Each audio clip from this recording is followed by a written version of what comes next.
Well, welcome everyone, wherever you are around the world. It's an absolute privilege to have this opportunity to share our passion for what you do day to day. A bit of housekeeping before we start. As you're aware, you're all on mute.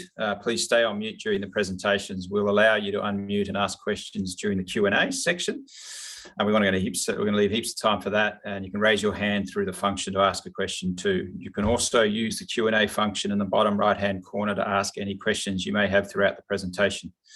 We will then circle back and answer these questions during the Q&A. We encourage all and any questions today. Please also note this webinar is being recorded and we will share this recording with you following the session. This series investigates how a shift to values-driven advice will drive economic return for practices. It's explicitly looking at pricing advice and bringing to life the intangible value advisors offer their clients, so they see it as an investment to live their best life. Today, we're going to deep dive around the value advice, where the ball is going, and how to create the confidence to charge for the incredible intangibility of what you do. My name is Santiago Burridge, and I'm the co-founder and CEO of Lumiant. Today, I'm joined by Rob Jones, co-founder and CEO of Peloton Partners, a leading business pricing expert in advice, and David Haintz, founder and principal of Global Advisor Alpha and Lumiant ambassador. Welcome, David and Rob. For those who don't know Rob and David, they were co-founders of Shadforth Financial Group, which was arguably one of the more successful financial planning startups in Australia's history, selling for $670 million back in 2014. Now uninhibited by the shackles of what the institutions want them to say, we will discuss what we need to do to help this industry become the profession it deserves to be, which in our minds is the #1 profession in the world. We will discuss how you and your business can redesign the deck of cards to drive greater client engagement and higher economic return while improving client outcomes and compliance. But before I hand over to David and Rob, just a little bit about my background and the experiences that drove us to create Lumiant. I've had the pleasure of meeting many hundreds, if not thousands, of financial advisors over my journey, and I was a financial advisor myself for 16 years. What I can say is that most advisors I have met are all obsessive about the value of advice. They have a passion for the client unrivaled by most other professions. They spend more time than any other industry trying to get to know their client, understand what's important to them, and empathize with them to achieve their dreams. However, what became clear to me many years ago is that this industry has not supported them, with products remaining essentially at the core of the proposition and technology mainly focused on supporting product-led sales. When I look at their businesses, everything has been focused on the middle and back office functions to comply with the illness that is product sales. The customer experience has in the main been ignored, with substantial limitations on our ability to serve more clients on the back of this oversight. These industry deficiencies, and to be frank, lack of leadership, have fired me up for many years. Imagine for a moment a world where products did not matter, where the only thing that mattered was the client, their needs, their dreams, their best life, where solutions were designed with the client, not for them, where technology supported that, and advice was anchored in a process compliant by design, regardless of which person in your business delivers that advice, where we could serve more people because technology supported advice, was process-driven and client-led. That is what the team at Lumiant has set out to solve, an extraordinary client experience that supports advice, not sales. Now, I have been intentionally calling us an industry. On a recent call to New Zealand, I was ever so eloquently reminded that we are still an industry, not the profession we deserve to be. Why? Because industries sell and professions serve. When I go to see my doctor or dietitian, they take my meds, my heart rate, my blood pressure. They're going to listen to what's happening in my life, and they will make a recommendation for me to lead my healthiest life once fully informed. When I joined this industry, and to be quite frank, little has changed. I was trained to sell. I was trained to be a butcher. Now, I love my butcher. Of all the weekend interactions I have, my butcher is the most sincere and cheerful person in the community. He knows me more than any other retailer I deal with, because he spends time getting to know me. But when I go to see my butcher, he will sell me the best piece of meat he has. He is never going to suggest that I go get some fresh fish. He is never going to say, hey, Santi, you don't need any more meat. You're packing on the pounds, big fella. He is going to sell me meat regardless what is good for me. Knowing what you're going to sell a client when they walk in the door is fundamentally the problem this industry, because that is selling. It is not serving, and professions serve, they don't sell. A profession makes money because they care, and their clients can see the tangible and intangible value of what they do, of which both Rob and David will unpack in detail shortly. For my entire career, the industry distribution chain was structured to do everything to ensure we could not achieve our potential. More importantly, clients are left wondering what we do. What evidence is there support that their lives have improved from the value of our advice outside a meaningless performance benchmark? If we are going to be the profession that we all know we can be, then technology has to start supporting advice, not sales. And it has to bring to life the purposeful conversation. It is to measure the output of our advice and help advisors anchor that experience in something that they can control, helping their clients lead their best lives. One final point I think is critical in changing the prism that we see our profession through. If I am right, then we have been engaging the wrong spouse.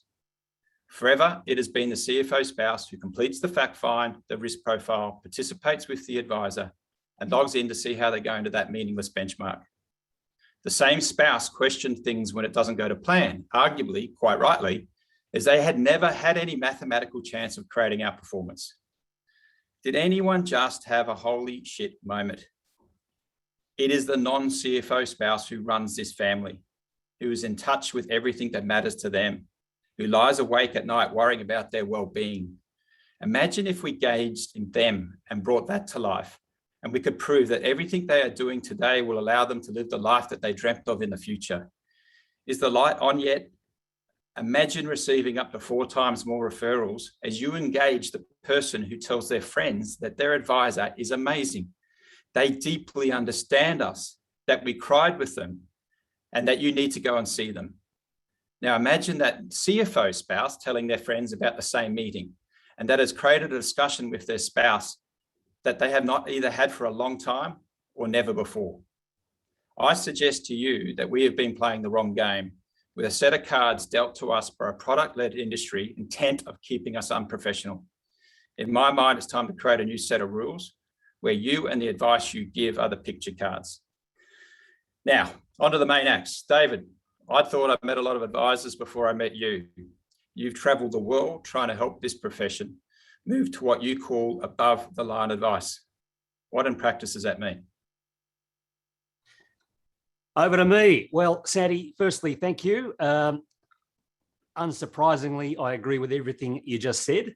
To everyone who's joined us today, thanks for joining us. Having been an advisor for 26 years, I very much value your time. Obviously, things are changing incredibly rapidly in financial advice, and it's all of our intention today to add significant value to you. As Sandy mentioned, we've got a lot of people in many different countries and certainly different time zones. So thank you to everyone for joining us. A shout out to everybody in lockdown somewhere, wherever you are in the world. I hope you and your families are doing okay. Coming from Melbourne, I think we're at day 232 of lockdown. Not that anyone's counting. We certainly understand what you're going through, and our thoughts are with you. Now, I've got 90 minutes today. We've got 90 minutes. I've got less than 30, and I want to be super valuable. So let's get into it. I'm here to help, and I'm sure that my points, followed by Rob's and our discussion that we have at the back end, is going to really help you to build the client experience of the future. But we're certainly, as Sandy said, hoping for some questions at the back end. For any that we don't get a chance to get to, really happy to circle back on if we do run out of time. So today, primarily what we're talking about is the future of financial advice. Now, as a start, are we financial advisors or are we business people in the business of financial advice? From Rob's perspective and my perspective, we certainly took the latter view. We were business people in the business of financial advice. Now, one possible starting definition of a business is to extract money from someone without resorting to physical violence. And of course, I say that tongue in cheek. Of course, we can do a whole lot better than that. To extract money from someone, we need to offer some form of value. It's all about value. Everything any business does is all about value. And you'll hear the saying a number of times today from me that cost is only an issue in the absence of value. So if there was one takeaway today, it would be about the client experience of the future and the client value proposition of the future. Sandy's touched on a bit of background, but let me just give you some context before we get into the detail. I started in '89, my own small advice firm. Obviously, that grew over time. In 2008, 12 firms merged together, including Rob's firm, my firm, and 10 others in a script-for-script merger. And what we went through, day one, April 2008, we were 80 million revenue, 25 million EBIT, about $8 billion in assets under management, and about 8,000 clients. And what we did on day one, in fact, leading into day one, was to go through what we call best advice 1.0. What is the one best way of doing things from a client perspective? We had organic growth, we had inorganic growth. I'll talk a little bit more about that in a moment. We ended up doing a backdoor listing, reverse takeover in 2011. And then because of that merger, if you like, we went through best advice 2.0 to continually test and refine whether we were delivering the one best client experience that was available anywhere in the world. And Sandy mentioned that we got taken over in 2014 for 670 million. We were able to grow the revenue from around about 80 million to 160 million, the EBIT from 25 million to 58 million, the assets from about 8 billion to 13 billion, and about 8,000 clients to about 13,000 clients. And one of the keys to that success was making sure that our clients had the best possible experience, that we were delivering the best possible client-centric experience that we could. And you're going to hear the terms again today to systematize the process, but customize that advice. From a personal perspective, I had two main epiphanies that I wanted to talk about today. In 1995, I learned how to deliver real goals-based advice by a mentor from the UK who founded and ran Prestwood Software, which is now Truth Software. And in year 2000, I learned how to incorporate values-based advice into that goals-based advice from another mentor from the US. And the combination of values-based advice and goals-based advice set me on a path to huge successes. At Shadforth, we had over 120 advisors, and I very proudly but humbly brought on more new clients, more assets under management, and more revenue than any other advisor 5 years in a row before moving into an advice leadership role. And I put that down to the incredibly strangely unique client-centric combination of values and goals-based advice. You might not think that it's rocket science, but strangely, very few people do it with a structured and a systematized process. Since being taken over from Shadforth in 2014, I've moved from what I would call success to significance. For the last 7 years, I've been advising advice firms around the world, and I'm committed to a long-term mission, like Sandy, to radically transform the advice industry globally, one advisor at a time. At Global Advisor Alpha, we say clients win, advisors win, we show you how. I want to dramatically help increasing the penetration of real, proper financial advice, and to help as many people as possible globally to live their best possible life by partnering with real, proper advisors that deliver what people really need and want. So accordingly, I'm a very proud ambassador for Lumiant.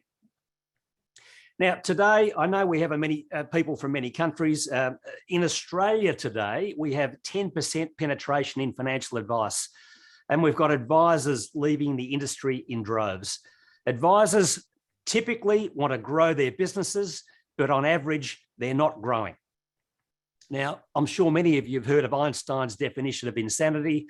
which is to do the same thing time and time again, but to expect a different outcome. I believe advisors need to change their value proposition and change the client experience. And this is exactly what I want to position with you here today, before we get on to Rob and from a pricing perspective. There's an old saying that if you can't win on the battlefield you're on, you need to find a battlefield where you can win and fight the battle there. So in these ever-changing times, I'm going to ask all of you to look at things from a different angle, a different perspective today. We can reflect on where we've come from, we can reflect on where we are today, but we really need to be thinking about the future. Certainly in Australia, the headwinds have possibly never been stronger, with FASEA, remediation, compliance, and costs increasing and disruption to our industry. Many advisors are choosing to exit. But I believe there remains an enormous opportunity if we look at things through a different lens. In Australia, 20% of people have taken advice at some point in time. Only 10% of people pay for some form of ongoing advice today. But the lens that I'm going to ask you to look through today is how many of the 10% that pay for ongoing advice, or frankly, the 90% that don't, have got any idea whether they're on track or not on track to achieve their goals and their aspirations and what's really important to them. Today, I'm going to show you a way to help turn these headwinds into tailwinds, and the client experience and value is at the heart of it. But to start with, we need to be really clear on what people really value. What problem as financial advisors are we really trying to solve? I'm going to cover off on a couple of surveys today, both of around 15,000 clients. Importantly, there are many surveys out there and there's much data, but the bottom line in all these surveys is the message is incredibly consistent. Let me just share my screen and bring up my slide there. So consider this survey. How do you measure the value of advice that you receive from your advisor? Now, around 15,000 clients were asked this question. Choices, as you can see on the screen: progress towards my goals, sense of security, peace of mind, investment returns, or knowledge of my personal situation. What do you think the responses would show from 15,000 people receiving advice? Now, again, we need to respect where we've come from as an industry. 10, 20, 30 years ago, as Sandy said, products were manufactured and sold using advisors as distribution, but the ball game's changed. And now we need to deliver what the client really needs and wants. So the answer here, the number one, sense of security and peace of mind, an intangible that Rob's going to talk about a bit later on today. Now, this is not to say that investment returns aren't important, but not as important as a sense of security, peace of mind, knowledge of my personal situation, and progress towards my goals. And I'm telling you that in all the surveys that I've seen, the responses are unbelievably consistent. I'll share another one with you shortly.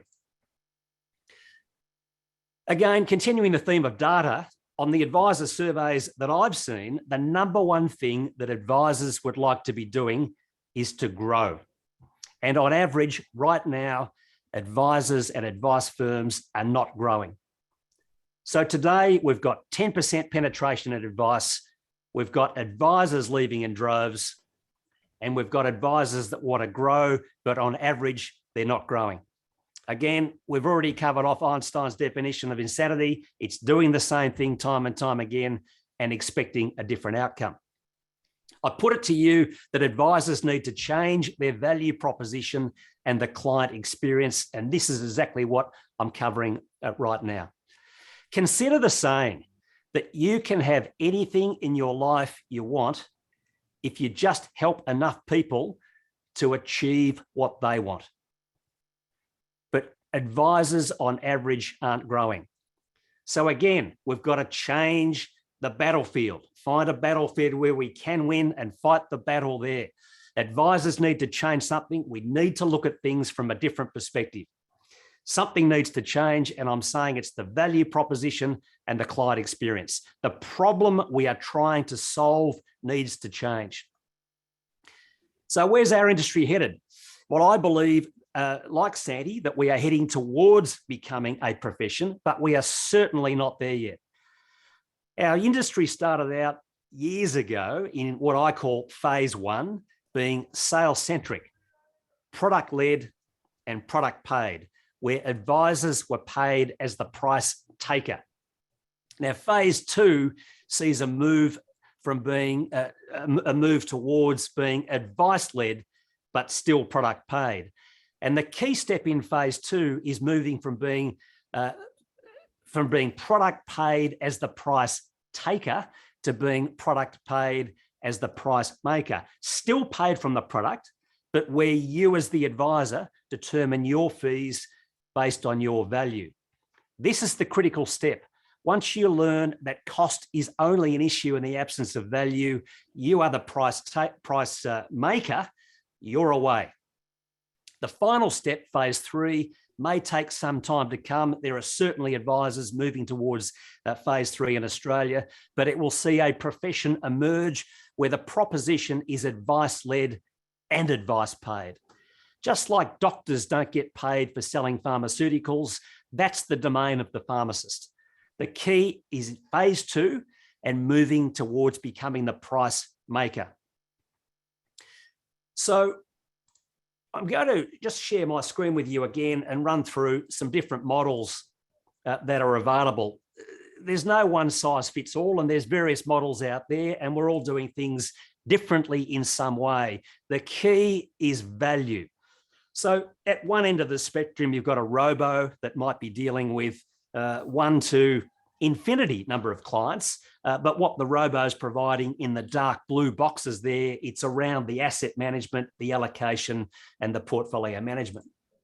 And then the phono advisor, and this is being done in a lot of states. Vanguard would be a great example, running phono advice out of hubs in Dallas and Philadelphia, where the advisors are dealing with one advisor on the phone, CFP qualified, dealing with, say, 500 or 600 clients.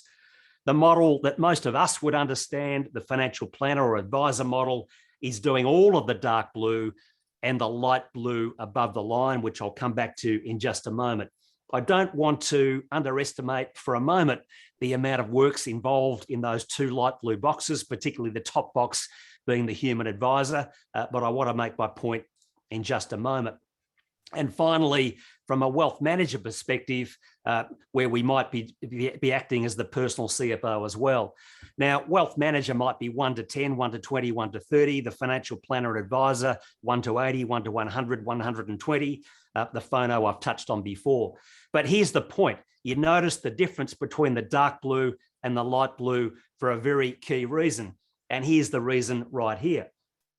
The dark blue is investment related, and it's relatively easy to disrupt, to outsource. The light blue above the line is behavioral, it's relationship-based, and it's relatively difficult to outsource. And so what we're talking about is building a profession, building a client experience that clients really need and want. And so let's just touch on disruption for a moment and get into the heart of the matter. So from a disruption perspective, I want to make the case that technology by itself is not the disruptor. It's the client value proposition and the customer or the client experience. I put to you that Amazon didn't kill the retail industry. Of course, they contributed, but what happened was the retail industry did it to themselves by poor customer service. Netflix and Blockbuster, they did it themselves with ridiculous late fees. Uber and the taxi industry. I remember getting out of a taxi in Perth a couple of years ago when we were able to travel, and I only had a credit card and they wouldn't take it. And it took me half an hour to find an ATM to get some cash out to pay the cabbie. So it's all about the client experience and the customer experience. And what we need to do is to make sure that we keep disrupting ourselves and making sure that our clients are getting the best possible experience, the experience that they deserve.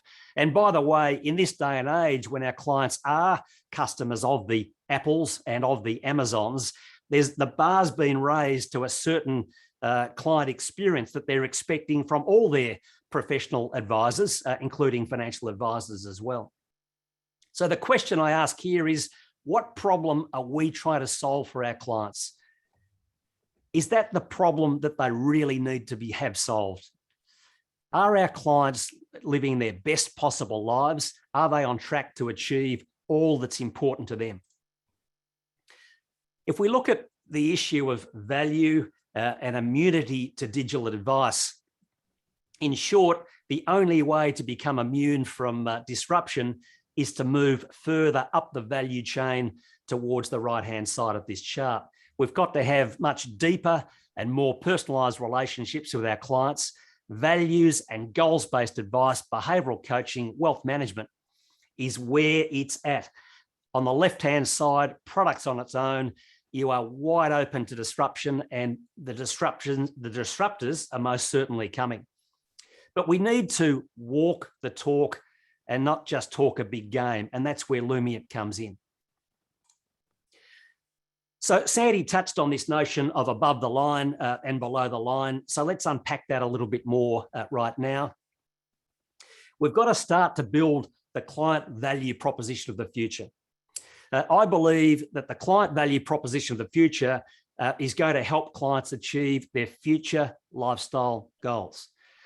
Advisors do provide in many cases wealth creation strategies, pre-retirement strategies, and retirement planning that's going to help to increase income, decrease expenses, minimize taxation, protect assets, and ensure security in any catastrophe, in order that clients can achieve all that's important to them. We've got to continually bring this conversation back up above the line.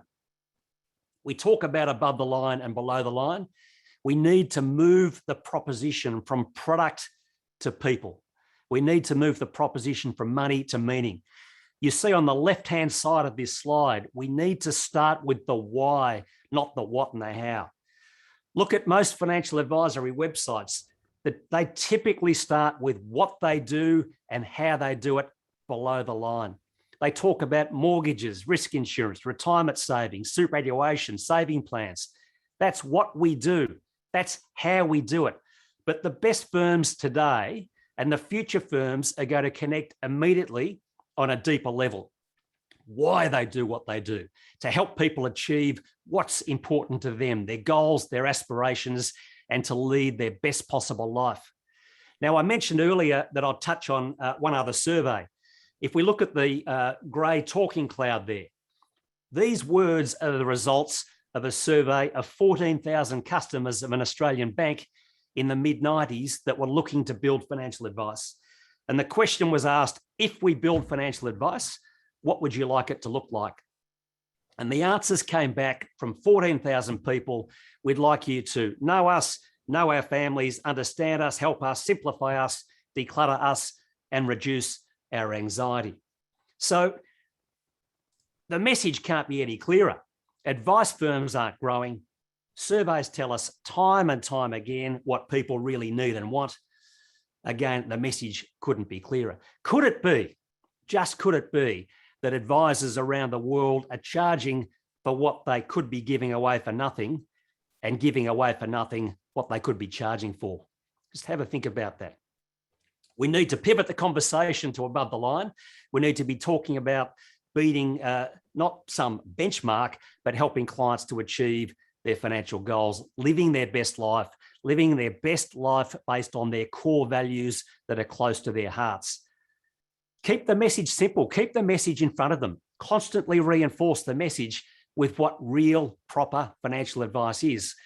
And we need to use all possible types of communication to articulate and communicate the advice that we deliver. I call it financial pornography, and I encourage everybody to remove it from the reception areas. Shares Magazine, the Australian Financial Review, all of the numbers, all of the left brain material, and change that proposition with whatever suits your client base, like travel magazines, boat magazines, wine magazines, whatever's important. Celebrate the wins photos, testimonials, The proposition of the future is real, proper advice. We need to start talking about why we do things, not what we do and how we do it. Again, that typical advisor website talking about what we do and how we do it. We need to connect on a deeper and more meaningful level. We need to move from money to meaning and from product to people. Moving on to our client hot buttons. Their hot buttons are their goals, their dreams, and their desires. We need to improve our skills to ask the right questions and pause at the right times and prod further where appropriate to determine exactly what these goals are and where they sit in priority. We'll talk about what we might model when we capture these goals in just a moment. My experience is that people's values typically will not change, but their goals and their aspirations and their circumstances will change. But let's come to that shortly. We won't get a chance today to talk too much about the discovery process, but when we run the discovery meeting, I'm sure a great question many of you have heard of, a values-based question, is what's important about money to you? Typically, we would ask this question in a discovery meeting, and in discoveries, we should be talking give or take, say, 20%, and listening give or take, say, 80%, which is completely flipped on its head what we were taught to do 20 or 30 years ago. And that agenda broadly in the discovery meeting would be at 3 levels. We start with the most important thing, which is the values. What's important about money to you? Determining what their values are. The second most important thing would be to talk about their goals and their aspirations. What would you like to achieve? When would you like to achieve it? And broadly, how much is that likely to cost? And finally, we get on to the hygiene. And I call the hygiene the financials, the balance sheet, their income tax returns, etc. We need to play our trump cards first, and values are more important than goals and aspirations, and goals and aspirations are more important than the hygiene. Many advisors struggle with the question, what's important about money to you? And Lumiant enables the industrialization of a rigorous values-based conversation. The further we can move up their hierarchy of needs, the more that we're going to be able to connect with clients on what's truly important to them. The old saying is you need to make people cry before they buy, and certainly focusing on their values and really drawing that out of them can be incredibly powerful.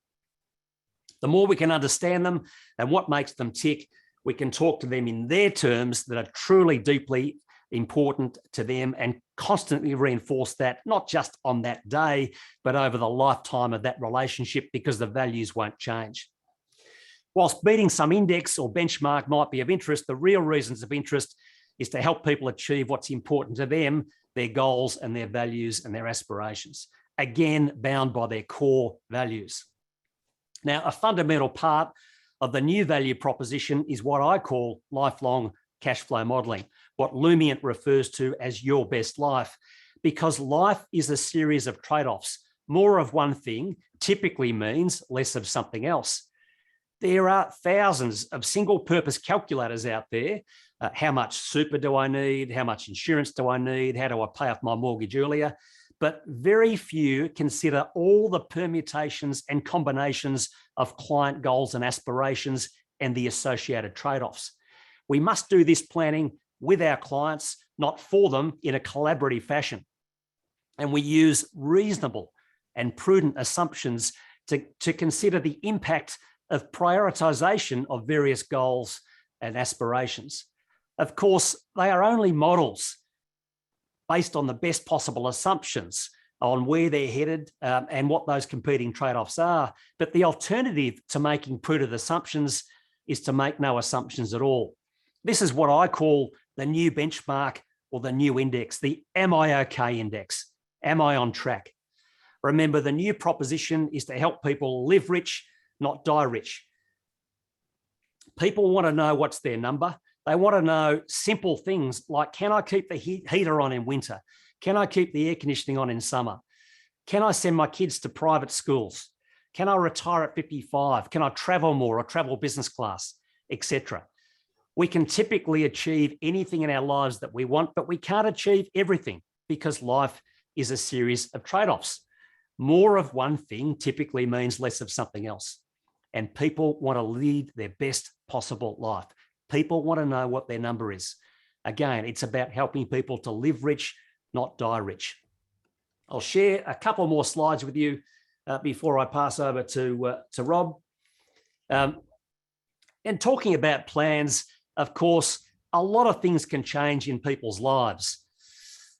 From a personal perspective, from an investment perspective, and from a legislative perspective. Think about it personally: single, couple, married, family, kids, separation, divorce, work, redundancy, illness, COVID, death, inheritance. So many things can change. So yes, the minute your client walks out of your room or your Zoom, their circumstances are going to change. Nothing is static, just like a hard copy roadmap compared to, say, Google Maps. One is fixed and the other is constantly changing, just like our clients' lives.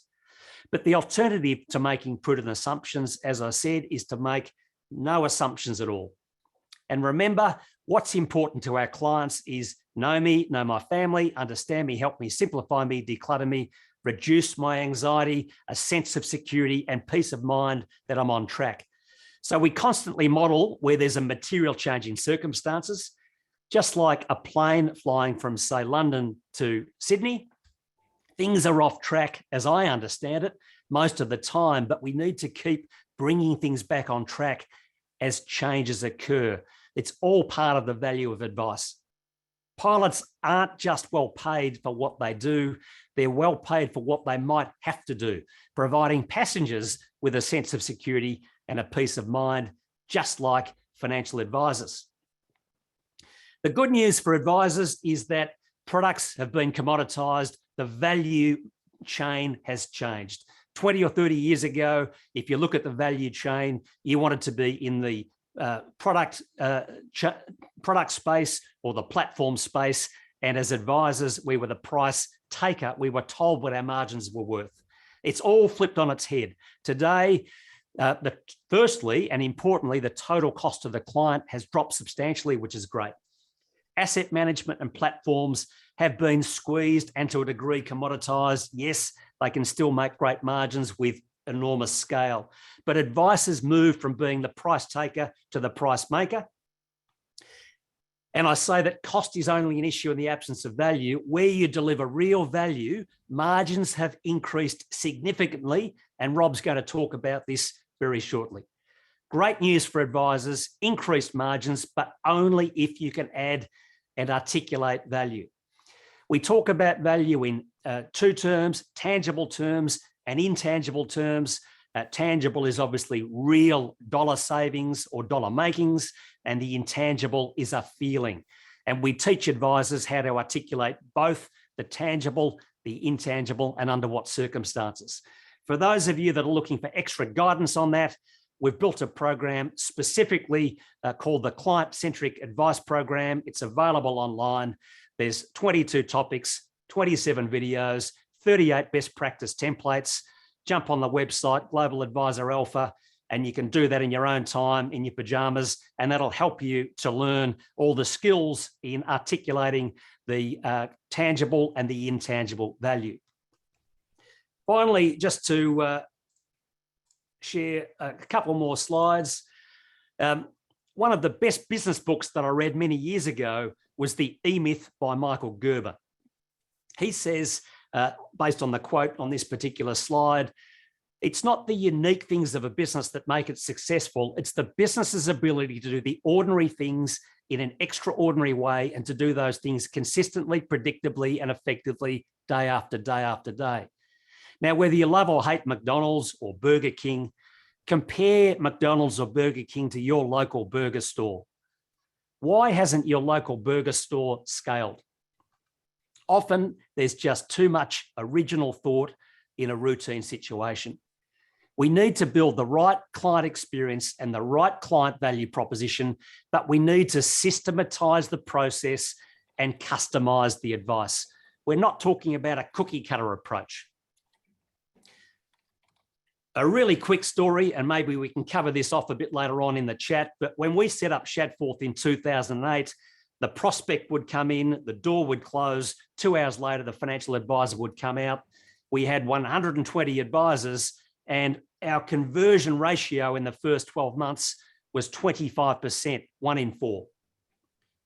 We taught the advisors the values-based conversation and the goals and aspirations piece using some internal models. And we were able to move that conversion rate from 25% to 67% within 12 months on double the number of clients and double the amount of FUM and revenue. Again, often there's just too much original thought in routine situations, and we need to systematize that. This is precisely where Lumiant can come in and help you to systematize a client-centric best practice process to enable scale. It's a little bit like the guardrails when you go 10-pin bowling, to have that freedom and flexibility within those boundaries. So just to wrap up, have a think about this. Are you growing at the rate that you'd like to be growing at? Are you enjoying why you joined the industry as much as you should be and could be? Are you really trying to solve the right problem? Are you talking client language in right brain, not left brain? Are you addressing issues of the non-CFO spouse? And again, I couldn't agree with Santi any more on that. As the late, great Steve Jobs said, you've got to start with the customer experience and work backwards to the technology. And that's precisely why Lumiant exists. Client-centric process first, then tech stack second. Focus above the line. Improve lives of clients by managing their lives, not their money. Create an experience that's measurable and memorable. Ensure best practice experience are repeatable and consistent, driven by values first and goals, and create sustainable and enjoyable businesses, not just jobs. Let's get the fun back and the purpose back to why we joined this industry in the first place. As we say at Global Advisor Alpha, clients win, advisors win, we show you how. My purpose is to help advisors to win by really helping their clients to win. Lumiant is on a mission to give money meaning and empower more people to live their best life. We are completely aligned, and accordingly, I'm a very proud ambassador of Lumiant. Together, we aim to change the world of advice forever, one advisor at a time. Now, I've spoken about the CVP and the client experience. Rob's now going to talk about future pricing models to line up with that. I hope that sets the scene. I look forward to answering some of your questions after Rob's session. By way of introduction, and Rob doesn't need too much introduction to many of you, but he was instrumental in getting our pricing right at Shadforth from inception. And as you can see from the numbers, the rest is history. Rob, over to you. Thanks, David.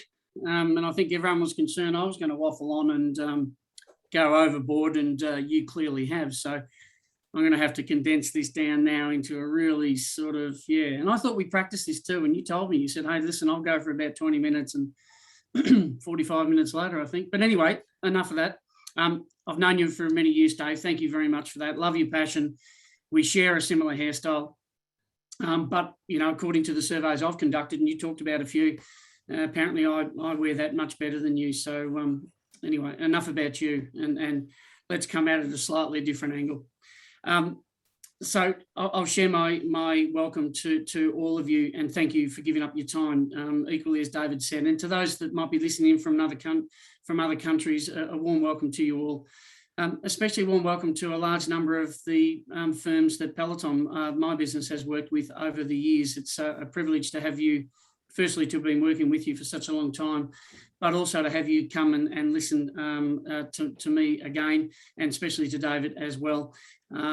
I'm not a Lumiant ambassador, by the way. I'm not being paid for this. I'm actually not here to flog anything. I'm here, I think, to share with you some really important facts. I'm an ex-policeman. I come from a very fact-based background. The 100 or so firms that Peloton Partners has worked with this past 8 years since we've been in existence, we're not a mass market business. We actually do something that's really damn difficult, but we love doing it. And to the firms that are online that are a Peloton firm and have gone through the process, they know it's 2 years of a fairly hard slog, but there's an absolute abundance of value that comes from this process. And I thank you for doing this. The reason I asked you to come on to this and hear not me a little bit more waffle on, but you know everything I'm about to say, so it won't surprise you. But I asked you to come on here for a very specific reason. I'm going to get into that a little bit as I go along. So like David, I've got a couple of slides.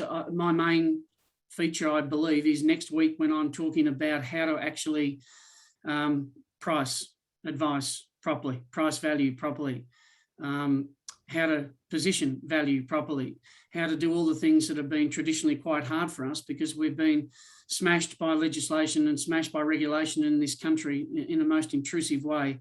But as David sort of pointed out, the one thing we can control is our own P&L and our own destiny, and we need to get that back under control. It's not a healthy set of numbers. And I want to show you some numbers, and on those numbers, as I said before, everything I say and every number I quote, every number you see today, next week and whenever, comes from validated, painstakingly validated time and time again, the data of the firms that we work with. And again, those firms that are online that have gone through our process know exactly what I'm talking about. So every part of it has been validated. Every statement we make is validated. And I think it's important that we tell the truth. And the truth is not always good. So let's get into it. Next week, I'm going to show you that pricing bit, as I said, but I want to touch on what David has talked about a little bit here. I want to tell you my likes and dislikes and my frustrations about advisors, and there are plenty of them. But, you know, I come from a background of advice like all of you. I've owned a financial planning practice. I've sold that practice, as David said, worked in this thing called SFG. Looked at 500 firms in the SFG days. I valued 500 firms in the SFG days. And the reason that Michael Harrison and I, my co-founder, started this business called Peloton Partners in 2012 was actually a very, very simple proposition, and that is to execute change. Because the one thing you guys advisors are terribly good at is delivering value to clients, but you're not good at implementation of the things that you should be implementing. And by that, I mean looking after yourself, looking after the value you deliver and making sure you're paid well for that. That's what we do. It's the only thing that we do. We execute, and we're proud of that. So we run projects. But, you know, I don't want to bang on about that. I want to give you some information. I want to share with you the reason that I'm here and hopefully connect a few dots for those that don't know or think that there is, it's a really challenging thing to change. And it is. But it's also not. So you've got to start somewhere. Let me share my screen with you as well. And hopefully it'll come up exactly the way I've planned it. Please let me know, guys, if it doesn't. Is that a thumbs up, Santi and David and everyone else? Yep, great. So as I said, part one, I'm just going to do a few slides today. Unusual for me not to speak too much, but I'm going to condense it down because David left me with no time. Secondly, next week, I will hit the whole and take you through a step-by-step process. And there's about 8 different steps in order to effect genuine change in a financial planning practice sense and tackle the big issues of how to price your value, how to actually reach genuinely a cost to serve, which we've done appallingly over the years, and we've never been able to solve this. I'd like to think we're getting towards solving that. We've spent 8 years working it out. And I'll take you to the depths of how we go in terms of working out cost and adding profit to that equation for firms. And again, the firms and the advisors that are on this and listening to this know exactly how long that process takes as well and how rewarding it is. So let's get into it. Here's part one. So, couple of things. Firstly, some facts, and they're a little bit sobering. These come from the firms that we've looked after. That comes from the firms that we have obtained data on extensively. None of it is manufactured. None of it's interpreted in any other way than the way that it should be.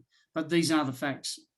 Struggling to grow. I know David talked about it before, but what does that really mean? Struggling to grow organically, struggling with inorganic growth, and most firms aren't necessarily experts at acquiring other businesses and integrating those as well. Growth is definitely a struggle. Many firms still operate single factor pricing models that price the wealth of clients primarily. And if it's a segmentation approach, and if someone asks me the question about what about percentage fees, what's your view on that, or hybrid percentage fees plus fixed fees when it comes to pricing advice, and I'll put a very simple proposition to you that they've failed miserably. You know, even fixed fees have failed miserably when they are single factor approached. Clients are very complex. Their lives are complex, regulations complex, legislation's complex, and yet we still prevail with single factor pricing models to deal with that. It makes no sense. It is a problem, and I'll show you why it's a big problem in a moment. There it is there. So no matter those changing circumstances, no matter the complexities, we still, and no matter the business conditions, you know, I haven't seen a firm yet, and we look at a minimum of 5 years of their financial history, and I've never seen a firm yet where their business costs have remained static year in and year out. And if they're not static, why should pricing be static?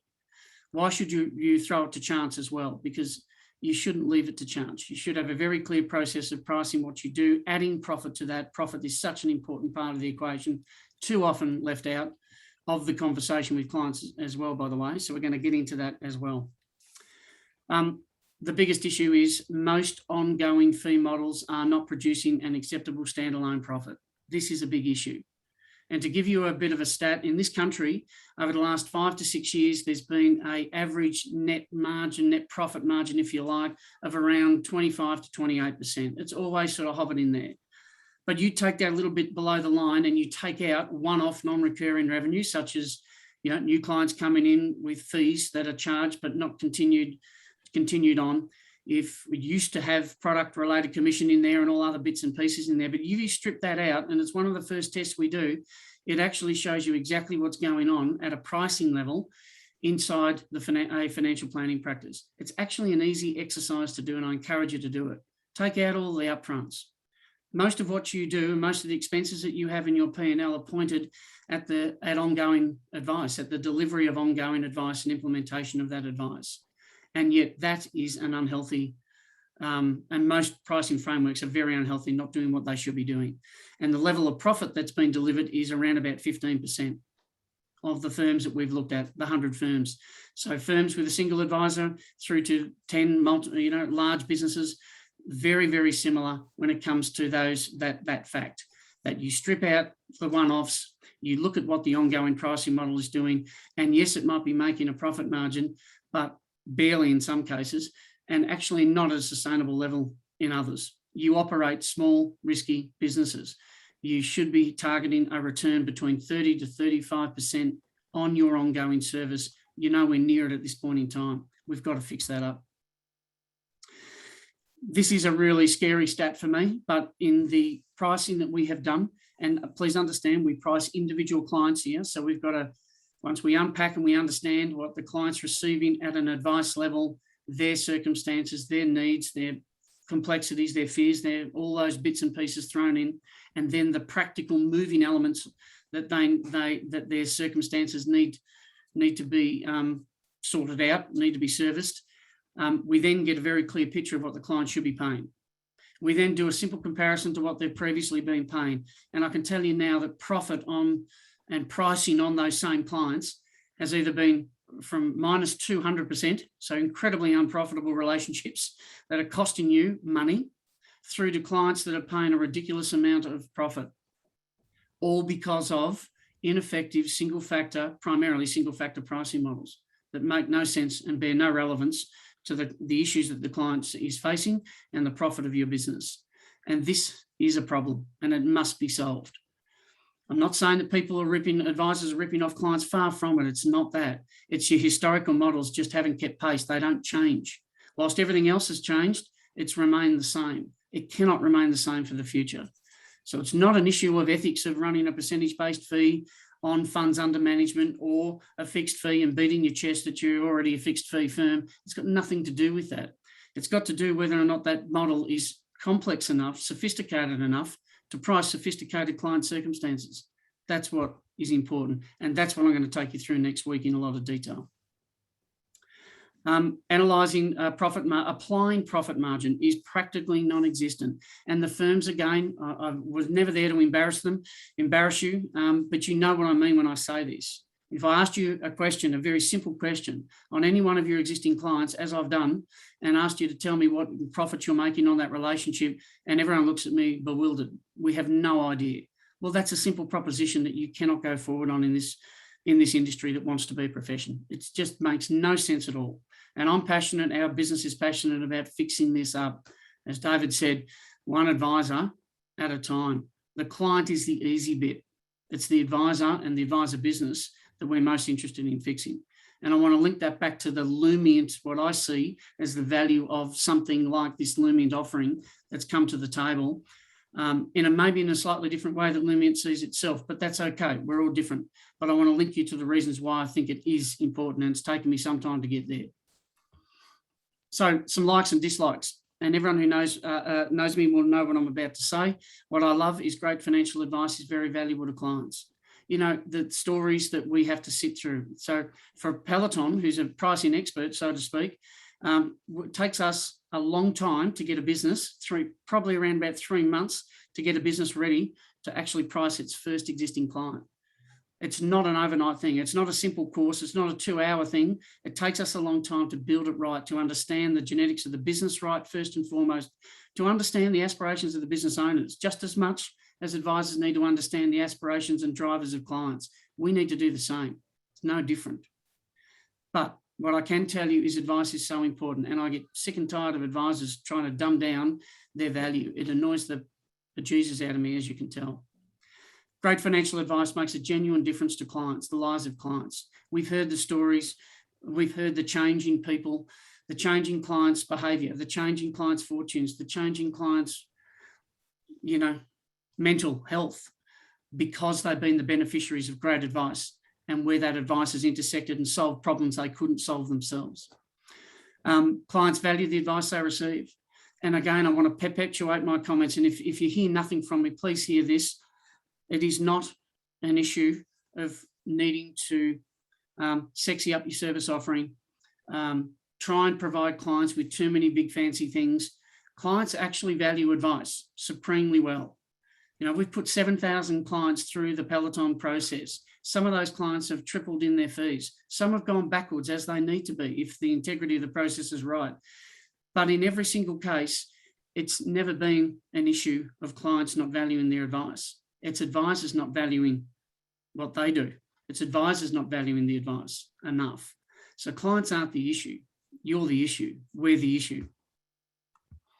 And I think I've used the term there, invest. And I'm going to get into this next week. I haven't got time to get into it today, but I want to talk about this concept of clients investing in themselves. And make no mistake, they do. I do. I've got an advisor. My advisor is listening into this conversation, by the way. And fantastic business, a quality business. People I've known for a long time, gone through our process, yes, charged like a wounded bull, only because I've helped them to do that, which is pretty dumb of me. But I want to share with you a reason that I've got an advisor, because I know financial things matters okay, not an expert in everything, but I do it for a very, very different reason. I'm investing in the security of my family. I'm investing in the fact that if something happens to me, my wife and my children will have a hassle-free environment because of the existence of a quality advice relationship. My wife is super smart. She's not interested, however, and I think David or Santi mentioned it so well, talked about the fact that the other partner, the CFO of the family, my wife's more concerned about other things. She could, if she wanted to, get into this, but she's absolutely not interested, but she is super smart. So for me, most of the fee I pay is investing in the security for my family. Make no mistake about it. So it's an investment. And I encourage the advisors that work with us to start educating their clients about the fact that they're actually investing in themselves. They're not forced to obtain advice. They're not forced to stay with advice. They are investing in whatever their definition is of financial security or financial well-being or financial legacy, financial succession, lack of time, lack of knowledge. These are the reasons that clients come to advice. The reasons they stay for advice is if they get value in those areas. We're poor at actually reminding clients about value. Advisors generally care about clients succeeding. It's extraordinary what goes on. and the advisors on a line, I keep talking about them again, but you'll hear me say when you say, I don't really do much for this client, Rob, or this client's really simple to service. And I just hate that. And I'll challenge you every time, and I'll ask you never to repeat it in my presence again, or the presence of our team again, because why bother advising clients then? Why bother offering a service if you think everything's so simple? Why charge a fee? Why not have them do it themselves? We've got to stop doing this. That brings me to the dislikes. Advisors and advised businesses, and my little template here is a bit overshadowed, so constrict the value of advice too often. Massive, massive issue. If you constrict your own value, you constrict price subconsciously, and that comes out in pricing models, and we see it all the time.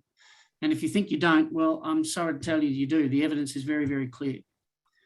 Advisors and I'm sorry, I've repeated myself. I've repeated myself again, and sorry, I've repeated myself even further again.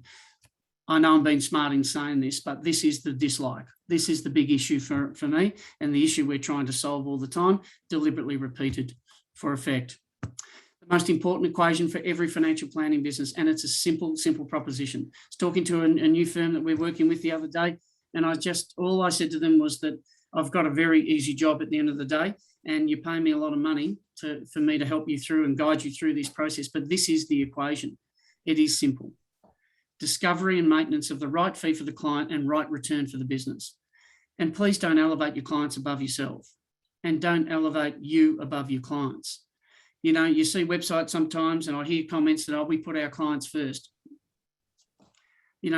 There is a value limiting statement if I've ever heard of one, and it's not true. At the heart and soul, those objectives are stapled. So stop saying it. The more you say it, the more you believe it, the more there is an issue. And we've got to fix that. But this statement here, right fee for client, right return for the business, year in, year out, no matter what happens at the client level, no matter what happens at the business level, is the most important equation we believe going forward for this industry. We just have to find the ways to get there. And I'll share that with you next week. Every time we've seen a problem, there's been an imbalance in that equation. Every time. Clients have either been paying too much and they're actually leaving the firm because of their perception, they're paying too much, or the firm's been more interested in lining their own pockets. And it's happened. We've come across one or two of them. They're in the minority, but they're there. And they don't really care how much they're charging the client if the client's paying and willing to pay. But that's going to get you come unstuck at some point. And the reverse is the same. I've actually had firms say to us, that's an affordability issue, Rob, that fee, and my clients aren't going to pay that. And my natural reaction to that is, well, how do you know? Have you asked them? Or are you assuming that there is a certain threshold that you're never going to get over, and therefore if you don't get over it, the client will never get over it? So what are we actually doing here? We've got to fix this. We've got to make things a little bit more equal. Every variance in that equation relates to a misunderstanding of the value and cost of providing ongoing advice and the process deployed to calculate price. It's a very simple set of statements, but they are the issues that need to be solved and that I want to be a part of solving. Let's talk about the client-advisor relationship. None of this is a surprise to you. It shouldn't be a surprise to you. A trigger event is why a client comes to your door. There's always a trigger event. And for me, a trigger event is also whether a client doesn't have the necessary financial acumen or literacy necessarily to be able to understand a complex world of finance and money and superannuation and where they sit. That's a trigger event. Just as it is for a client who's got a great deal of knowledge in that area, doesn't have time, or is not interested in spending the time in managing their own complex set of circumstances. Equal objectives, equal needs, I should say, but different levels and different objectives. As I said earlier, financial succession, financial legacy, financial improvement, or a whole series of triggers. A value disconnect is why they leave. And I'll share with you next week some of the reasons that clients have left advisors. And they do also leave through the process that we deploy. A tiny, tiny number, but they do leave. And one of the reasons they give is that they've disconnected from the value of advice. And it's not their problem, it's our problem, it's your problem, because you're not reconnecting them. And I'm going to talk about how to reconnect as well. Never take client value for granted. When you do, they will. So remind them. In one of the things that we do in helping advisors communicate what can be a tough message is this simple proposition of reminding clients why advice was important to them when it was first triggered, why it remains important today, and why it's important tomorrow, and what moments that you've had over the years where the great advice of moments have actually propelled that client towards their sense of success, whatever that success is that Lumiant's now helping you to define even better.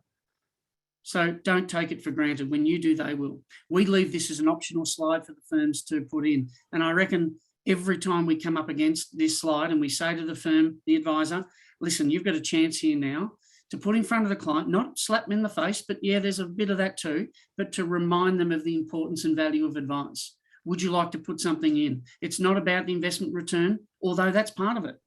It's not about a great tax strategy, although that's part of it. It can be that we sorted you out. It can be that you got over a really difficult transition in your life or a transition in another aspect, and we were there to back you up. We had you back and we sorted you out and we got you through it. We delivered you that peace of mind, the intangible value bit. I'll push that to next week as well. So if you don't remind them, they become disconnected over time, even so-called good clients. I'll give you an example next week of that. Never restrict the value you deliver or the complexity you solve, because business and personal success is linked to this. You know, it is absolutely linked to this. All of this sounds obvious, but if you do not have a system or mechanism that discover and maintain them, the most important equation for your business will fail. And that is right fee for the client and right return for the business, equally put. So I just want to share with you final slide for me before we deal with any questions, if you have any questions. And that is something that we put inside each, as I said to you before, we are implementers at the end of the day. We start by analysing the business very, very, very deeply. We need to. And the final slide of the deck that we normally present to a firm, and again, all those advisors sitting there that have gone through it will be familiar with this slide I'm about to show you. It's a very simple equation of doing nothing or doing the same, as David said, expecting the same result or taking some action. Now, yes, we've quantified exactly what's sitting in your business by this stage, but let me show you what I think is pretty important. 5 basic ratios or metrics, if you want to call it. Headline revenue, operating profit margin, so that you know your numbers all the time, your total employment cost being the biggest expense in your business, and finally, valuation, why you're doing things. This, by the way, for the firms that are on, this isn't your firms. I did go through and see who was coming on. I made sure I picked a different firm, so don't stress out. But this is a difference between doing nothing and taking action for this particular firm that was standing in front of us 2.5 years ago. So profit improves revenue because revenue improves. Yes, there's a little bit of ongoing expense that needs to be added in there, but not a lot, because we've been able to extract the right value out of the business by getting the price and getting cost to serve and getting profit right. It improves the profit margin to where it should be, lifting it to a level that reflects the risk. TEC, the total employment cost, naturally comes down as a result of that. Wages have been going up dramatically, by the way. So this fixes those issues. And of course, valuation. We do three-way valuations: a net present value of the cash flows, a multiple of normalized EBITDA, and we do a recurring revenue, simply because firms have been attached to that sort of format. There's nothing like a process like this to illustrate the issues in the current valuation of a firm, so don't expect that you'll get paid. I was a buyer as well as a seller, so I've done a few transactions in my time on both sides of the equation, and the very thing I used to go to was this multiple way of valuing a firm, so I could illustrate and find out what's really going on underneath it. Then I would work out whether or not it was worth buying at a certain point. Don't get sucked into it, because the buyers are coming in and they're looking at this all the time and in great detail. But you only want to embark upon something if it is value to you. And something like this is dramatic value. So doing nothing, you'll get the same result. Taking some action, you'll be okay. I'm going to stop there and deal with any questions that we may have. And I thank you again. I look forward to taking this a bit further for a lot of you, for some of you who are new to this, to have an understanding of how it sort of all flows together and stitches together, what it looks like at a client level, what the client sees when you're able to unpack your value, unpack the client, and then build both back up again. And I'll take you through that next week. Sandy, David, I'll hand back. Thank you, Rob and David. So everyone who's listening, you can raise your hand and ask questions or type them into the box. Rob, I've got one for you. I can't wait for you to answer it. selling the intangibles is given, but how do we include that on a fee disclosure statement from the regulator's perspective? Great one. A couple of years ago, we were at the Blue Mountains giving a speech, and the ASIC, the regulator, was there. A couple of commissioners were there actually, and they heard me bang on about something about charging fees, and I used the word intangible value, and then I quickly then said, oh, by the way, call that a retainer fee if you want. Now, these people come up to me afterwards. We'll get over the fact that their knowledge of good advice is appalling and everything else, and they're just there to regulate. But they did say to me, so that's a retainer fee. I said, yeah, call it that. Absolutely. Why not? That's the investment the client's making. So in my world, in a perfect world, and it fits on the every single pricing equation that we do, and every single disclosure form has intangible value right up there up front as the base retainer to retain this relationship, this important investment that you're investing in, and you're going to have to pay to play.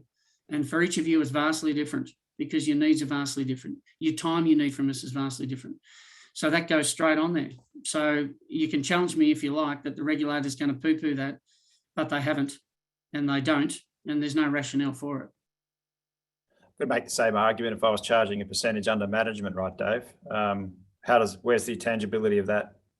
Yeah, so look, from my perspective, I can understand the question that's been asked, and I think it's a good question. But in my 26 years running a business, advising, and 7 years advising advisors, I've never seen anybody have any problems with clients or regulators that run a client-centric process. So, whether it's the Lumiant process from a values, goals, or any other process, the question specifically on the intangibles. I mean, obviously there's intangible value we add and tangible value we add. My experience is the only reason the regulator's ever going to get involved is because there's a complaint. And if you're running a client-centric process, you won't have any issues or problems. So I'm probably not adding any more. What are they more interested in now, though? They're interested in the FASEA Code of 7 standard, FASEA Code of Ethics Standard 7, fair, reasonable, represent value for money. That's the looming issue, right? That's the thing they're more interested in doing is substantiation. How the fee comes out at the end of the day. If the client is very, very, very, very clear about exactly what's going on in their advice needs world, exactly what's been streamed to them in terms of service, how complex each of those services are for their particular set of needs. That's the thing that needs to be solved. That is the hidden thing. That's the very first time that the regulators decided to intrude enough to be able to put the onus back on the individual authorised rep. And that's why we say to every firm we work with, we're not here to put a security blanket just under you. This is a security blanket under everything, because you've got to reach a new standard now that's beyond just putting intangible value down, let's say, as a retainer fee or whatever descriptor it is. It's fair. The services and fees must be fair, reasonable, represent value for money. That's the new standard. We've got to solve that. Evidencing value. David, how do you recommend we position values-based advice to our clients, particularly those who have come in for a specific problem? Well, I feel that we probably should have been positioning values-based advice for quite some time. My starting hypothesis today was that we're in the business of financial advice. We're not just financial advisors, and we need to extract some money from someone, and to do that, we need to deliver some value. So I would say of the tangible and the intangible, tangibles in real dollar terms. And so if you're recommending somebody put some money into superannuation, they're getting a tax deduction, don't just finish the sentence there. And the benefit of doing that, Mr. and Mrs. Prospect, Mrs. and Mrs. Client, is you will save X amount in thousand. The benefit of putting in a non-concessional contribution is, and finish the sentence in thousand, because your fees finish in thousand and your tangible value's got to finish in thousand. From an intangible perspective, it's obviously intangible. It's a feeling. It's not your feeling, it's their feeling. So the only way that we're able to articulate the intangible is by asking the right question at the right time. For example, no one likes spending $2,000 or $3,000 or $4,000 on a testamentary trust will, his and hers testamentary trust will and powers of attorney, but they do it because they want to feel comfortable knowing that their affairs are in place. Exactly the same reason Rob's paying for financial advice, the feeling of comfort, reliability, and care. So after someone writes the check out for the testamentary trust will's $3,000, The question at the right time is, Mr. and Mrs. Client, now that you've got those wills in place, how do you feel? Zip, shut up. And they will articulate their feeling to you by saying, look, of course, we don't like paying the check for $3,000, but we did it because now we feel great that no matter what happens to us, our fares are going to be in place. So we've got to make sure that we're really good at every step of the conversation at articulating the tangible in dollar terms and the intangible by asking the right question at the right time. And again, if anyone's looking for the process around how to do that, jump on the website, have a look at the program, because that's what it's all about, articulating the value of advice.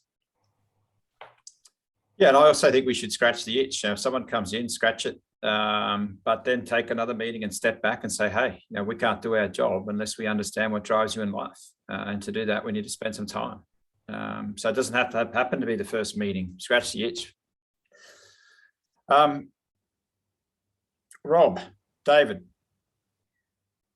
what are your biggest frustrations? What would you like to change if you had your magic wand right now? Well, I'm happy to go first, Sadie. I mean, my biggest frustration is that, again, I know we have a number of people from different countries on board, and I'm not across the penetration in each of those countries. But in Australia, we've got a 10% market penetration. The financial literacy of people around Australia is, and I'm sure most countries around the world, is quite poor. And my frustration is that we haven't gained greater penetration for beyond 10%. So if I could see that get to 15, 20, 25 by the time I'm not around anymore, that'd be a great outcome. And I think I mentioned mine, Sandy. It is, the link between advisors, advice businesses, constricting value, the link to price, the link to profit is so tangible. It's phenomenal. And I'll point that out next week. These are problems, right? Otherwise, you're not going to have people want to run their advice business. And we speak to owners all the time, obviously, and we look at shareholder return, so solving, and this is why I asked a lot of the firms to come on and have a listen to what the Lumiant offering is, because I don't see it as this wow factor tool necessarily. I don't think we need to wow the client anymore. Clients get value. They're receiving value.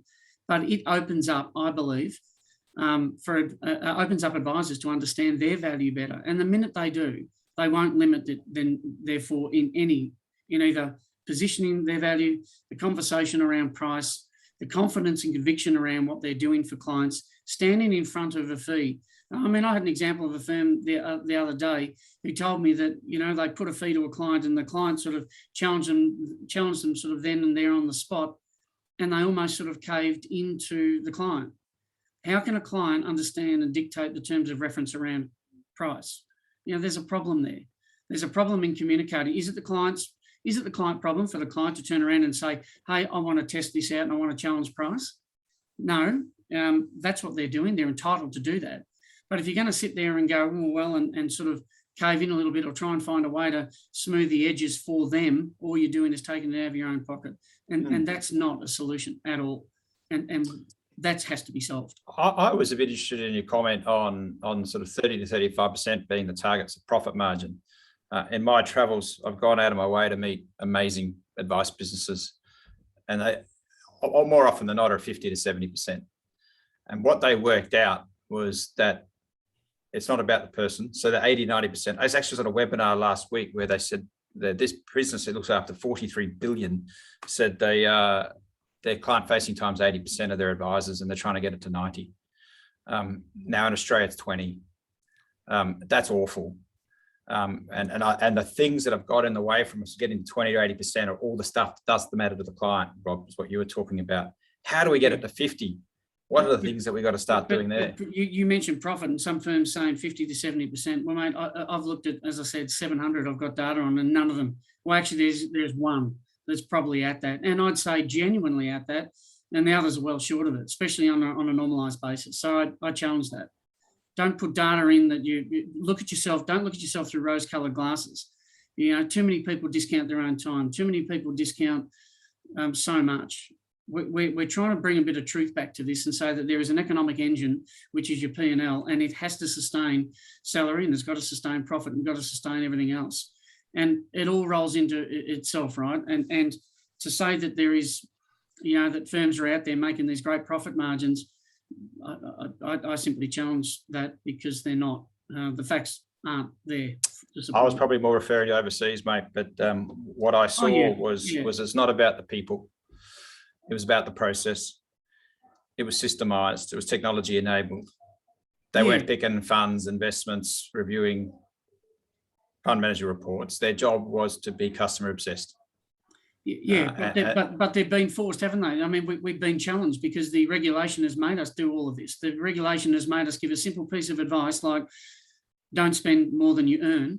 But I've got to wrap that into a 60-page document, and I've got to give you 3 or 4 other potential strategies. I mean, this is the problem. And so all of that is causing, and all of that is the issue, right? It's all been made very difficult. So the time-facing element of it has been restricted all the time. Now we're down to this notion that depends on how much someone pays, depends on how much time they get access to us. It should be the reverse, of course. It should be a needs-based time process. That's what we're trying to build for firms, these dynamic multi-factor models that allow you to be able to do this sort of stuff so that you're not constrained by either the regulation that has been overly intrusive, nor prejudice, nor past behaviour, because we're never going to make it to that profession status. Brett says the ASIC report 627 stated that price cost is the main reason Australians don't receive financial advice. Seems it's more to do with us as advisors being unable to articulate the value of advice. 100%. So I think at the end of the day, it all comes back to the value of advice. I mean, Sandy, your comment about overseas firms spending 80% of their time, 90% of their time, the advisors with their clients. In Australia, I think the stat you mentioned was 20%. That would be indicative of what I see. And so, why aren't we able to scale up more? Why aren't we able to spend more time with clients? A lot of it comes back to in Australia, we're averaging about $3,500 of revenue per client is the stat that I see quite often. And what drives the revenue per client is the value of advice. So I think Rob's point is advisors have got to start to back themselves on the value they add, get much better at articulating the value that they add, tangible and intangible, and start to increase the fee more for the value that they're delivering. And it's not just about this cost thing again. We fall into the same trap. I believe there's an investment element, and every client invests. And it's been put to us before by plenty of firms, including some on this call. We've got a client here that is paying $1,600, Rob, and you're now telling us to charge them $4,300, and there's no chance they're going to be able to pay that. So then we go, okay, well, why is that the case? Oh, because that might represent X number of their superannuation. It's too much, or it's do this. Really? How far have you gone into it? First and foremost, do they need this relationship? Do they need this advice? What's this advice relationship going to achieve for them in the short term, medium term, and long term? If it's valuable enough, you'll find a way. And there's a great example. I'll bring it up next week when I've got a bit more time, but I have a client that was paying $1,800, now paying $4,300, is a low-income worker, earner. His girlfriend got pregnant, had to move out of the family home, had to be able to find ways to reduce their cost. And all we did, and all the advisor did, was work out what's really important for that client. And we figured out, and he figured out with the client, a beautiful statement that the only way the client was going to achieve what was really important to him and his partner, bringing a new child into the world, was the discipline framework the advisor could offer and a very clear path to get to their objective of getting their own first home. So how important is that? So if we highlight and elevate the importance of that, the why is very clear. All we then did was a back test of, let's have a look at your spending habits. A great financial plan has to consider cash flow. So let's have a look at the spending habits. Where can we cut back time? And I'll take you through why and how that happened, and how we turned something notionally unaffordable into something that was really, really needed and therefore affordable. So who's got the problem here? There's an investment element. There's a cost element as well. How important that investment is will mean how much you sacrifice. Brilliant. Small segue. Is it profitable to provide one-off advice? Yes. We had another issue of a client that the advisor was trying to solve all these issues for. And we said to the advice firm, why don't you stage your advice? Well, what's that mean? Stage it in over certain periods. what is it right now that you need to be able to solve for them? Is there a pressing issue that can be done and done as a one-off even in order to get them and to solve the immediate solution that might be a practical one sitting in front of them? It could be a tax-based thing. It could be, I don't know, anything. Well, yeah, okay. Well, you can actually create an environment to provide that and then stage in the other issues and the other factors that the client needs and build that relationship up over time. You can do it. And I would add to that, we've only got a couple of minutes, but of course it can be done. It depends on your business model. It depends on your ideal client. It depends on your value proposition. But again, in challenging people to think a bit differently, my shoulder surgeon years ago is probably making $1 million or $2 million. He gave me some one-off advice and he's doing pretty well. So it can be done. It all comes back to your business model and how you want to run that. Quick one. Our goal is to get to 50% client-facing time in the next 12 months. What should businesses be looking at to make that a reality? I'm happy to go first there, Rob. So firstly, thanks for the question. I mean, it's great that you know roughly the time that's being spent at the moment, 20-25%. If it was that easy to solve the problem, you wouldn't be asking the question now, you would have done it. So it's not easy, but the only way to do it is to work out all the time that's being spent outside the 20 or 25% by the advisors that are educated, trained and experienced to be doing other things and say, why am I doing that? The highest and best use of time rule. What else could somebody else be doing? Is it statements of advice? Could that be outsourced to somebody in the firm? Could it be outsourced offshore? Your investment models, are you really adding value by picking stocks, by timing markets? I don't know where that extra time's being spent pushing paper, but what would need to happen in order that you've really just got to have someone do an audit on the firm and go through that and see where the time's being spent and find a better way, get that system and process in place so it's not being done. Well, yeah. I don't think I've got a perfect answer for this, to be honest, Sandy, but I'll offer something that I've learned, I suppose, and that is that, if I look at a client base, right, it's an easy thing, right? We do the most basic stuff. We search, we ask them about segmentation and what they're currently doing for clients. And it's amazing how much money a client has that's paying the advisor. It equates to a notional service proposition that says, I'm going to see you 2 times a year because you're a platinum, gold, AA, AAA type client, right? And then the less you pay, the less time you actually have. I mean, that is an absurd old model. I used to have it in my own business and I realized how much of a folly that was. This needs to be turned on its end. So I'll tell you what happens when you do it right. I think if you unpack every individual client, it suddenly dawns upon you very quickly and the team supporting that client exactly what the needs of that client are, which can equate to the amount of time you need to spend with that client to either solve something in this next 12 months going forward that needs urgent solving, irrespective of how much money they've got or how much money they earn. And it can actually help efficiencies in the back office, and it can actually help you to be creating an environment to spend more time with that client because you're not actually predetermining based on how much they have or whatever, what you think they need. I mean, I've got my own scenario. I could literally probably touch base once every 2 or 3 years. And I know Andrew's going to sit there and go, gee, Rob, well, that's not good enough. I've got to see you a bit more frequently than that. And he's great at nudging me to do that. But really, at the end of the day, do I need that much? And there are times when last year I set up an SMSF, I needed to see him 5 or 6 or 7 times. So the circumstances are creating the intensity. The circumstances are creating the time. The circumstances are more meaningful in that way. But because he knows the way I operate, he knows exactly how to pivot in order to give me that time that I need, and he knows when I need it versus when I don't need it. And Sandy, I reckon we've got to get better. Sorry, Rob. I'm just conscious of time, but I think David in the Q&As raised an interesting point. If an average wage earner sees value in paying my budget up to $500 a month to save money, value is clearly all important to client perception. I think that's a really great comment. Number one, value's in the eye of the beholder. But I would raise the point, who's the one making the decision with my budget? And I reckon more often than not, it's going to be the non-CFO spouse. And I think one of the points that I hope everyone's taken away today is our industry in the past has been targeting what we refer to as the family CFO. And I think we've been targeting the wrong person. And that's precisely why coming at this from a values and a goals-based perspective, I think is a game changer. I will end it up there, guys. Couldn't agree more, David. And there's some questions we'll come to post this. So thank you everyone for attending. I hope what you got out of today is that you can understand how valuable advice is. I talked about reshaping the deck of cards, a deck that's been stacked against the advisor industry for too long. At Lumiant, our passion is you and your clients, and bringing to life the world's best customer experience platform that supports you and doing what you do already so well. And I think about your point there, David. And the question we got online, technology hasn't supported advisors, and therefore it's been consuming their time.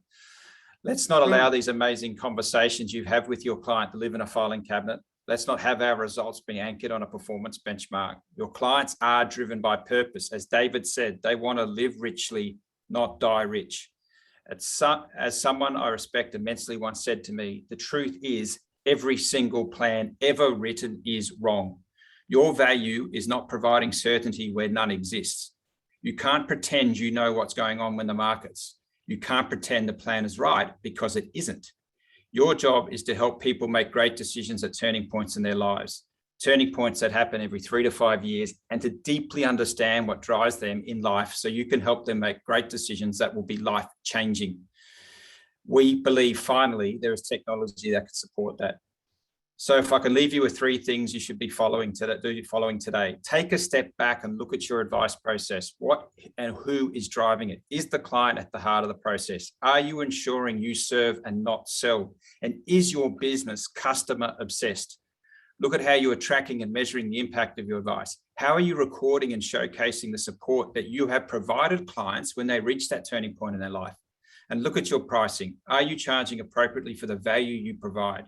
Can you justify the prices you are charging, or not value how amazing what you do is actually worth? If you want to learn more about pricing, you can join us for next week's session with Ty Koppel, CEO of Financial Foundations, who recently has gone through a pricing revamp. This session is going to give you practical steps on what you can do as per discussed today. Thank you so much again for attending wherever you are around the world. Please stay safe, and a massive thank you to Rob and David. Have a great rest of your day. Thanks, Andy.